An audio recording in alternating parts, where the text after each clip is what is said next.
ഭാഗ്യമുണ്ട് ഈ ലോട്ടറി നിനക്ക് തന്നെ അടിക്കും. അല്ലേ നീ നോക്കിക്കോ.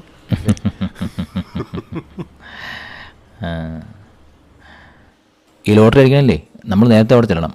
നിങ്ങൾ കൂടെ കയറിക്ക്.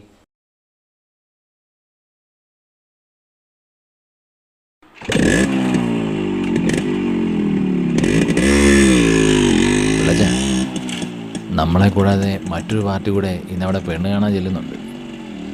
അതുകൊണ്ട് അവർക്ക് മുമ്പേ നമുക്ക് അവിടെ ചെല്ലണം. അനിലേ, ആ കൊച്ചിൻ്റെ വീട്ടിൽ ആരൊക്കെ ഉണ്ടെന്നാടാ പറഞ്ഞേ? അച്ഛനും അമ്മയും പിന്നെ അവിടെ ഇളയതൊരാങ്ങളെ. ഇവിടെ നീ 37 വയസ്സ് വരെ നിന്ന് പോയേ? പഠിത്തം കഴിഞ്ഞ് ജോലിയും കിട്ടി സ്വന്തം കാലിൽ നിന്നിട്ട് കല്യാണം കഴിക്കുന്നുള്ളൂ എന്ന് പറഞ്ഞ് നിൽക്കുകയായിരുന്നെന്നാ ബ്രോക്കർ പറഞ്ഞു. ആ, ഇന്നത്തെ കാലത്ത് എന്തെങ്കിലും പഠിച്ച പിള്ളേർ ജോലിക്ക് പോകണത് തന്നെയാ നല്ലത്.